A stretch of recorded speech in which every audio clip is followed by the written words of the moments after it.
বাচ্চারা দেখো, তোমরা সবাই এখন এই গাছটা আঁকো। কি স্যার, এই গাছটাকে আঁকতে হবে? হ্যাঁ ঠিক আছে, আমি আঁকতেছি। প্রথমে গাছের এই কালারটা দিয়ে নেই, এরপর কোনটা দেই? হ্যাঁ, এই যে সবুজটা দেই। এই তো আমার আঁকা হয়ে গেছে। এই যে স্যার, আমার হয়ে গেছে। আরে বাহ, তুমি এঁকে ফেলেছো। আরে হ্যাঁ, তুমি তো সেম আঁকছো, অনেক সুন্দর। হ্যাঁ স্যার, আমি অনেক সুন্দর করে আঁকছি। বন্ধুরা দেখো, আমি আঁকছি অনেক ভালোভাবে। এবার সুইটি যাতে ভালোভাবে না আঁকতে পারে, কালার গুলো নিয়ে যাই। আরে বাহ, এবার আমি আঁকবো। মিনা তো এঁকে ফেলছে।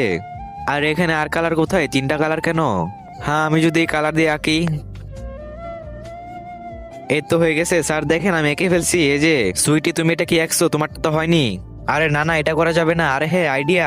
কিন্তু তার আগে যদি তুমি মনে করো এই বিড়ালটা অনেক কিউট, তাহলে ভিডিওটা একটা লাইক করে চ্যানেলটি সাবস্ক্রাইব করে দাও। আর এই বিড়াল ছানাটিকে দেখো, সে ক্ষুধার্ত আর ঠান্ডায় কাঁপতেছে, কিন্তু কেউ তাকে সাহায্য করতেছে না। তুমি যদি একজন ভালো মানুষ হও, তাহলে লাইক আর সাবস্ক্রাইব করে দাও, আর কমেন্টে একটি লাভ ইমোজি দিয়ে দাও। এই দুই কালার মিক্স করে সবুজ কালার বানিয়ে ফেলি।